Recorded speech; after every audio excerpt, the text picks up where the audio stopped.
Unfortunately, there is fighting within the movement all across Canada, which really needs to stop. If there's any time that we come together, this is it. All differences aside, everybody lock arms and move forward on our common goal. And it's really unfortunate that we are doing this call because other people are trying to discredit some of the events that actually took place. I believe that there was some misunderstanding.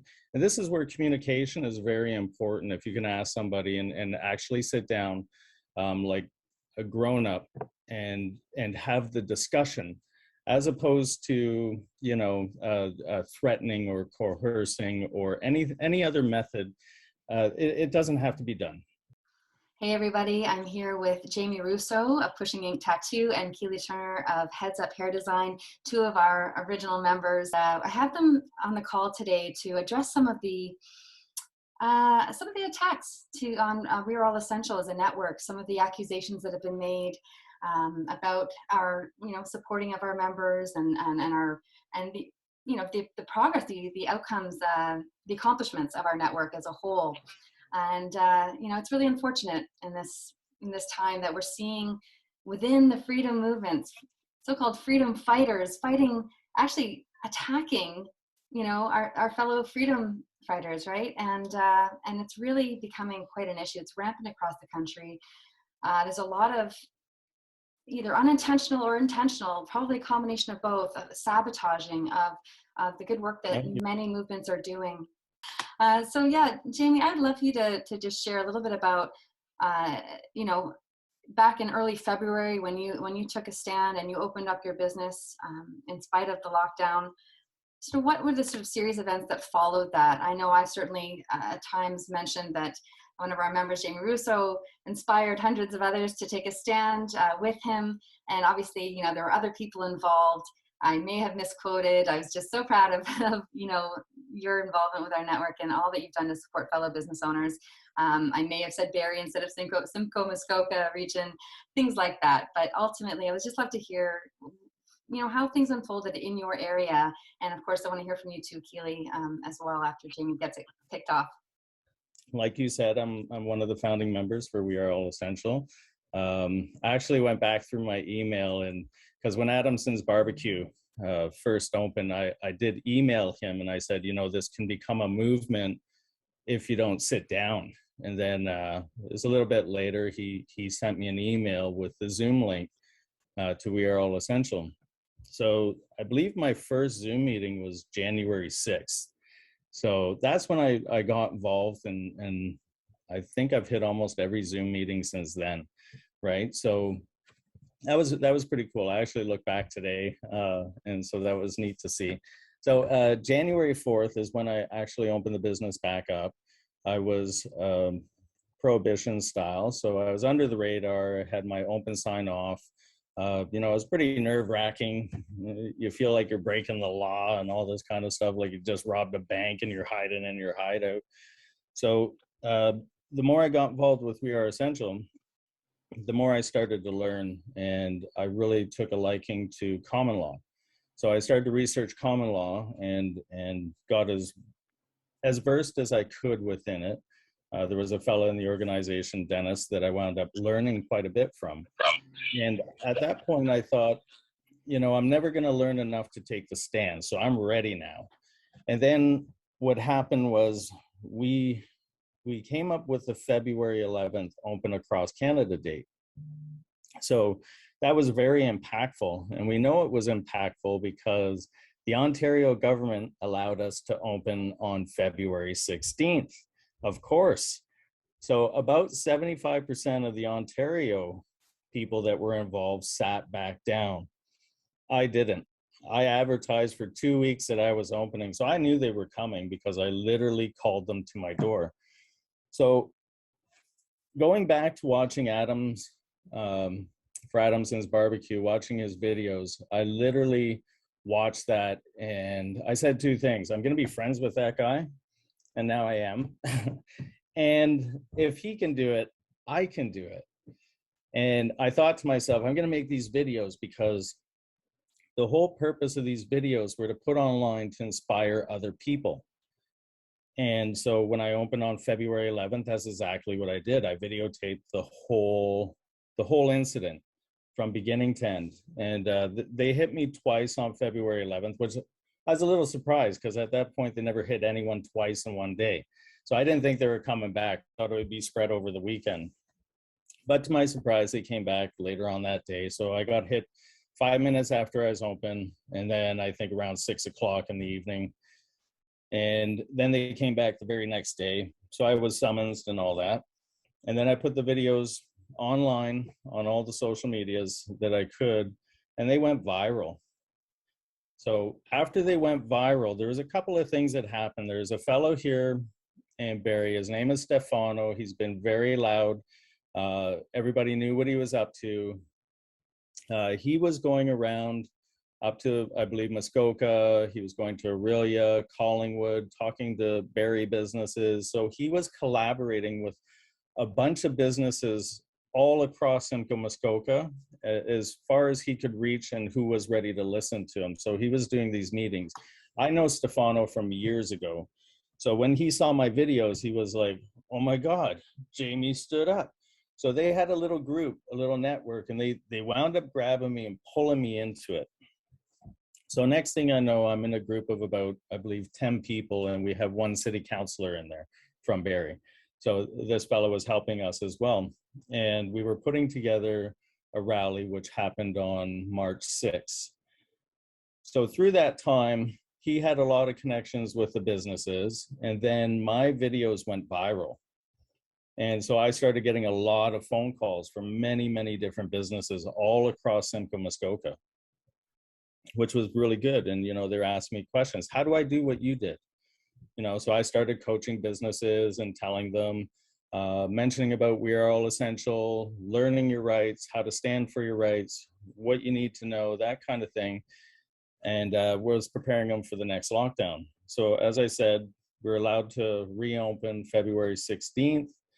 And during that time when I got hit, February 12th, I closed till the 18th. The only reason why I closed, and that's the only time I closed, was to be able to educate myself into the common law, because I knew I needed to throw myself into the fire, then deal with the actions that happened to me so I could take proper actions towards it. At that point, I wound up being mentored by Christopher James from A Warrior Calls. So this was great. So now I was learning lots of things, and I wound up writing a bunch of letters and all kinds of stuff. But I was also working with a bunch of businesses that also were asking about the common law. So I was able to help them as well. Then March 1st, and as I said, we were preparing for a rally on March 6th, and we were trying to be neutral because Barrie was a little bit finicky at that point. Anti-mask and that kind of thing. It was a little bit finicky. So we were trying to not fully stir the water, but get the community on our side, whether you're a mask wearer or not. And so that was our intention. By March 1st, Charles Gardner, Dr. Charles Gardner, he's the head of the Simcoe Muskoka Health Board, decided that we were going from the red zone back into the gray zone. So as soon as that happened, immediately, in fact, when they called it on the radio, within, I think it was 3 hours, Jeff Lehman, who's our mayor, and Charles Gardner, the head of the health board, had hundreds of emails and phone calls. Everything went off the hook. Then what happened was there was about 300 businesses across Simcoe Muskoka that opened. Do we know exactly what the exact number is? Of course we don't. That's idiotic if you think you do. The way that we came across the 300 is Keeley started a chat, and a lot of the businesses that were open jumped into it. I believe Stefano started a Facebook page for our region so that members could jump into it. So at that point, we were calling everyone that was opening to join in so we could share a bunch of information on how to get open, stay open, what we were going through, and the chat for immediate attention. There was about 320 that joined that initial group. And the chat that Keeley started, I remember it getting up to about 285 and around there. And then Stefano also started a website, which he got a bunch of people that initially opened to transfer over. So the way that we came up with the 300 was right there. We figured that was probably in around the people that stood up, because we weren't allowing at that point anyone that wasn't a business owner. We had to verify that they're a business owner and that we knew who they were or where they were. So in the beginning, now that group's like 30,000, you know what I mean? So, but at that point, that's how we come up with the 300. I was getting phone calls from Muskoka, from Huntsville, from Bracebridge, from Severn, Aurelia, Midland, Collingwood, Stayner, all throughout Barrie. There was quite a few businesses in Barrie that did open. Did they all stay open? Of course they didn't, right? Everybody has a breaking point. So it's pretty nerve-wracking when the people that are supposed to be the ones that are protecting you, the police, the health board, bylaw, are now trying to attack you and cause you to go bankrupt, like take away all your stuff. So it's not cool. It's a really hard thing to do, is stand against that when it's kind of backwards in your mind, right? So a lot of them did sit down. But the point is, and we have an article to prove it here in Barrie, it was done by Barrie 360, where Charles Gardner himself did an article that said the police and bylaw and health unit were going to go around. They weren't going to bother with the open sign businesses unless they had complaints. And then they were going to educate them. So we're gonna show that article in a minute that says this. So the translation to that is, we lost control. There's too many businesses open. We don't have enough bylaw. We don't have enough police. We don't have enough health officials to go and find these businesses. Is point blank. But they painted in the newspaper 360 that we're allowing this and we're going to take a delicate approach. No, you lost control, period. That's what that article says. So whether you want to dispute that there was 300, whether there was 280, there could have been 350, there could have been 500 for all we know. The article says they lost control. So it wasn't 20 businesses, because they wouldn't have lost control for 20 businesses across Simcoe, Muskoka. And I know off the top of my head, there is 20 in Midland alone, easily, right? So this is the whole thing. This whole video, we shouldn't have to do this. If somebody comes forward with a strong allegation on you, they need proof. This is how it is everywhere on this planet. If you are going to come forward and say they're lying, where's your evidence? You know, so we have dozens of people that can testify or verify what we're saying in the Barrie, Simcoe, Muskoka region, all over, you know. Immediately I was contacted by a restaurant in Collingwood. So I went right up there, and there was 5 restaurants at that time that were open. A lot of them sat down because the one got hit, but there was 5 open at that time and a couple other businesses. So, I mean, it was happening. It was definitely happening, and we heard about it. So the other thing is Simcoe, Muskoka, they were posting who was getting fined, and not all of us were getting fined. A lot of people are locking the doors, not answering their doors. Some people wound up with their open signs off or on, and then turned their open sign off, and then blacked out their windows. So there's all kinds of stuff that was happening. There was a barber shop right in downtown Barrie. She stayed open. There's 2 of them actually. And one stayed open, and then they got harassed so much that they shut. They waited a bit. It was about 4 or 5 days. They reopened again. And then they started playing like open 2 days, shut for 3, open 5, shut for 1. You know what I mean? So they started doing that. So this wreaked havoc on the system. And it was apparent because in 7 days, so in 7 days, Simcoe Muskoka went from the gray zone back to the red zone, and they said, we made a mistake. No, 300 plus businesses stood up and forced you. And this is a message I want to tell everybody that's watching this video. We, the people, have the power. This is a prime example.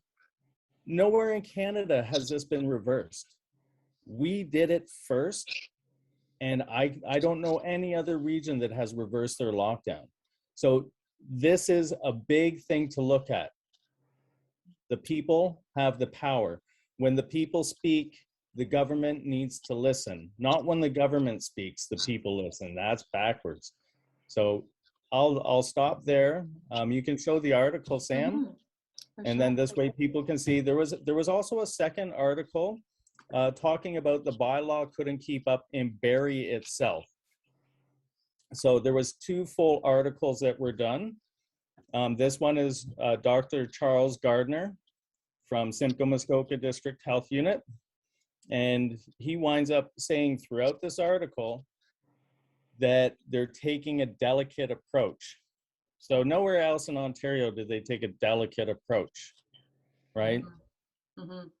So the only other place, and this was recent, was Windsor, because a lot of what I've been doing is I've been putting groups together all over Ontario. So I was helping with the Windsor group, and there was a woman down there. She did a fantastic job. And then another fella got in there and took the bull by the horns. And next thing you know, they had 14 hair salons, 6 gyms, 4 restaurants, plus the 20 some odd businesses they had open before. Then the head of the health board in Essex wound up saying, you know, to the premier, Doug Ford, we're at the vaccine capacity. You should let us open into stage 2 early. So translation, Doug Ford, we lost control. You have to let us open so that the public doesn't realize that we failed.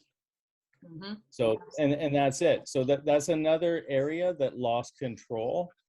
And I had a hand in that as well. You know, so I remember I did a Zoom meeting with them, and there was 30 people in the room, 30 business owners with restaurants and all kinds of stuff. So when somebody's pretty much putting the allegation forward that these 300 businesses didn't open in the region, well, the way WeAreAllEssential got that number was from me and the work that I did, and the work that many other business owners did in this region. And that's not fair to us. And a bunch of these businesses aren't a part of WeAreAllEssential. A lot of them did sign up, a good chunk, but a lot of them didn't. So these businesses should not be discredited because you didn't see it. Mm-hmm. And if you didn't see it, how hard did you look? You know, I remember my business in 2007 burnt down in the downtown fire of Barrie on the 5 Points.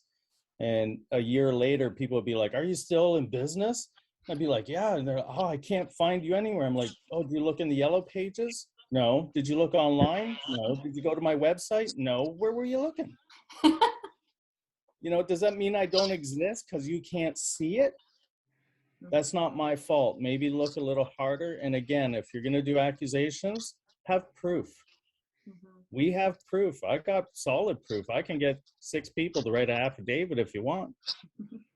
Thank you, Jamie. Appreciate that. It's almost like people have lost sight of we all have a common purpose. We're all looking to preserve our rights and freedoms in Canada. To see to see this kind of pushback, these accusations, these assumptions made, like you said, you know, they're not having conversations with the people that they're accusing of whatever. They're literally just shooting off their mouths, not backing it up with anything, just hearsay. and perpetuating rumors. And it's doing such a disservice to all Canadians, because, Exactly. and it's playing right into the overall strategy, which is that divide and conquer strategy, right? And so we cannot get distracted with these petty, um, you know, petty just, I guess, differences of opinion, Yes, really. exactly. Having a different opinion on what to do is fine.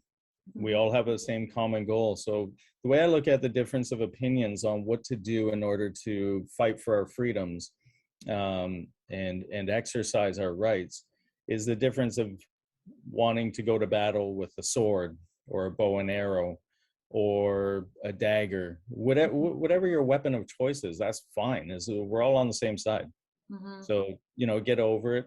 Unfortunately, I've had this conversation in the past with certain individuals that claim that I I was I didn't inspire, but they did it roundabout. Oh, We Are Essential didn't do this, and I've had to clarify it. Well, I'm a founding member. I become one of the leaders. I'm sitting in the council. So how if I've been there the whole time and I've been coaching people hand by hand, face to face, how did We Are Essential not be involved in this? And with a bunch of the stuff that I mentioned, I'm not going to claim that I've uh, done all these things. I've put some people together. I can't manage it all the time. This is where you connect people and then you let them go with it. The Mhm. other thing that I tell people, and I've coached this right from the beginning, I can't fight for you. Yeah. When the fight comes to your door, you have to fight. You need to learn what your rights are and how to stand up for yourself. It's kind of like when you go back to school. If you had a bully, only you can stand up against the bully. Mhm. That's it. Nobody else can fight that battle for you because it will never be resolved. So this is the thing: is we're educating people, and then they have to take the stand. They have to figure out what approach they're going to do. We can't do that battle. They have to do it themselves. Whether you're trying to go maskless, just out and about, whether you're trying to avoid the vaccine, whatever it is you're trying to do, that's your fight, and Mhm. only you can fight it. So, you know, this Yeah. is another thing, because I've heard people say, um, from other stuff that's happened where a business opens and then they say, well, they just left them high and dry. And it's like, well, not overly, because I mean, that's your business. And if you're going against things, you have to be prepared to fight. And if you think that the people that opened you are going to fight for you, you know, that's not how this works. But with this organization, I've watched others where they just they have no support after. But with this organization, everybody that's opened up it's been nonstop or support. So Certainly everybody's it's been feeling. available nonstop, right? We have, like, yeah, we have ways to stay in touch with all of our members. Um, but at the same time, like with our Zooms, with our Telegram chats, but we don't sometimes know the day that a business owner is going to open up, and we don't hear on social media, like we can't. It's tough to keep tabs on everybody. We don't hear that they're going through something, and either way, it's not for us to say, you know, to be all over them and be like, we want to help. How can we help? Like, I don't know, to some extent, obviously we've dropped the ball in some cases, and I can own that. I certainly haven't followed up with every business that's opened up and experienced some challenges, and I can own that. Yeah. But I do think that we have the infrastructure for ongoing support, because we have a very dedicated network of people who are willing Yeah. to support those that come behind, or that follow behind. Mhm. And honestly, right now, who hasn't dropped the ball? This is something that we have never experienced as Canadians ever. So it's like when someone's like, what do I do? I don't know. I'm learning too. Mhm. Like when people are like, how do I open like you? Well, I can only tell you what I did. Well, how do I win? Well, I haven't fully won yet, but I'm working on it, Yeah. but that's the funny thing when I've talked to a lot of people is like, how do I win? And it's like, well, we're all trying to figure that out right now. and Yeah. each and every step of the way, and some people are making chips in the wall, and some people are getting praised for it, some are getting ridiculed for it. Is anyone doing anything right or wrong? No, they're all trying their hardest. And again, none of us have ever been in this situation before, so we don't know what to do. Yeah. We're all trying our best, and we're trying to learn and moving forward. So that's all we can do. But Yeah. again, this is where all of these networks, all of the freedom fighters need to start to let things go. Mm-hmm. The difference is whether it's ego, whether it's misunderstandings, it doesn't matter what it is. If you have conflict or some sort of an issue, get over it, Yeah. put it down, lock arms, move forward together. Chris Guy says united non-compliance. If all of us are fighting, look at how much time we're wasting. Yeah. Whereas if all of us lock arms, even if we disagree, we all lock arms, try and get through us. Mm-hmm. You know what I mean? All of our efforts will quadruple easily. Yeah. No, I mean, everyone's just doing their best, and no one is perfect at this. We are truly learning as we go and doing our best to apply the best strategy we can, given the situation that's constantly changing. As we know, the rules are constantly changing.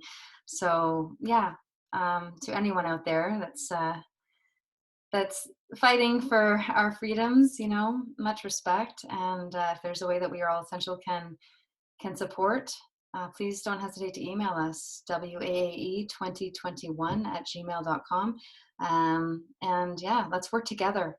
Let's work together. And if anyone has any concerns or questions based on what they've heard elsewhere or what you've heard today, once again, please email us and or DM us, private message us on social media, and we'll address that, right? But yeah, we need to move forward as united and as best we can, and put whatever disagreements that we've had behind us, as we need everybody more than ever to move forward at this point. And yeah. So I think any final words, or should we leave it there? It looks like Keely is not able to join us back, Yeah, I unfortunately. think I think we can leave it there. Maybe we'll do a part B so Keely Yeah. can talk. So maybe a separate video with Keely. She was Yeah, there. She was eager, I and I see know. her smiling ear to ear, and then all of a sudden she's gone. Yeah, definitely. I'll be sure to do another one with Keely. Thank you so much, Jamie, for everything. Truly appreciate you. All right, we are back with Keely Turner, who had some technical difficulties earlier. But yeah, thanks for coming back, and would love to hear about how you first connected with Jamie, with We Are All Essential, the actions that you took in your area, your Midland area, to support businesses, including your own. So yeah, I'd love to hear your perspective on what we've been sharing. Yeah, thank you, Samantha. Back in February, I saw the video of Jamie that went very viral, and I was very interested. I was like, I need to meet this guy. I need to connect with him. And a couple weeks later, when they announced the March 1st lockdown, I created a messenger group like for opening businesses in Simcoe, Muskoka, and someone added Jamie to that group. And so we ended up connecting. We ended up meeting in person. Jamie's very knowledgeable, a fantastic leader in this movement. He's been working with We Are All Essential for quite some time now. And we had business owner meeting groups going, Barrie, Midland, the whole Simcoe, Muskoka region. And I had business groups going in Midland here, and we had at least 20 businesses here in Midland open. We had a lot of people involved, a lot of people fighting back, a lot of freedom fighters here, really, really strong people. I got multiple fines. I ended up getting charged. My charges were dropped. They were withdrawn by the Crown. But Jamie's been a huge leader with We Are All Essential. He has connected so many people together. Everything Jamie has said, I can absolutely verify 100%. I think that if some of the freedom fighters aren't aware of how many businesses have been open, they really need to spend their efforts connecting more with the community and their regions rather than speaking out without having this knowledge, because there's been an awful lot Like I said, over 20 in Midland. I know of several salons in Aurelia that were open. It was right on the news. Um, Many businesses everywhere, businesses in Victoria Harbor, Barrie, the whole region. So I think it's good for just people to be informed about that. Absolutely. And, you know, it is, so these claims, these accusations are really like a slap in the face to all of the business owners that took a stand. That's not easy to do. It's And very challenging to take a stand like that. You're fighting the government.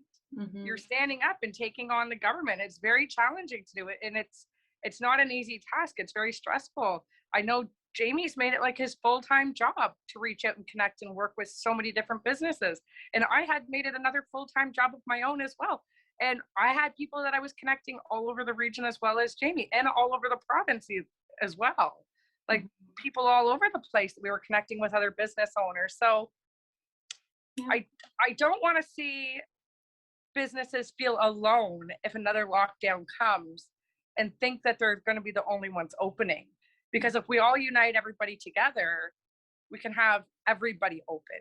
And we, the people, have the power when we all unite together. Absolutely. And, you know, from the beginning, we've certainly made an effort to connect with other like similar associations, right? There are a number of groups that are organizing businesses coming together. We are not in competition. We've really tried to connect and to collaborate wherever we can. You know, we don't need the "We are all essential," you know, sticker on the, you know, on every business that opens. We don't care about that. We just really wanted to be a place, you know, for the businesses to gather, to connect to connect. The most important thing is to connect all you guys, so you know you're not alone, right? Yeah. And you can learn from each other's experience. So maybe, you know, don't make the same mistakes, or, you know, as we're learning together, we're getting more effective at what we're doing, right? And so yeah, on that note, if there are other collectives of businesses that are still in action, that are still, you know, looking to like bringing businesses together and preparing for what will likely be another lockdown in the fall, reach out to us. We'd love to see if we can support each other in some way, share our resources, share our trainings. Maybe we combine Zoom calls and we get, you know, more businesses talk to each other. So we're very much open to that. This is not a competition. We just really want to, you know, bring people together and yeah, and hopefully, you know, with this call and other responses that we've had, hopefully, you know, people can realize that we're in this for the right reasons. We have supported many businesses to open up and to stay open, and we're open to learning for how others are doing it too. And if we can do it better, we will, right? As we learn new information, we're updating. So yeah, that's what I wanted to pitch in there. Jamie, any thoughts on what maybe Keely shared, or something you want to add since you last spoke? Yeah, I'll add a couple of things. So I would like to encourage any business that's in Simcoe Muskoka region, actually any business that's all over Canada. If you're watching this video, make a comment. Tell us where you are and what your business is. And, you know, just I'm open. That's all cool. That'd be wonderful.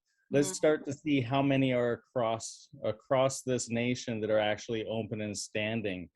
This is very important for other businesses. You might be in a town, you might think you're the only one, but through stuff like this, you're going to see that there's others. So, and then I'd encourage you all to get into little groups in your own regions and start to work at it as a team, because you know your dynamics. I would also like to encourage any of the pastors of the churches, all the churches, you know, start to get involved, reach out. I'll help any one of you. I'll educate you. I will do everything in my power to get you guys open, because it's very important.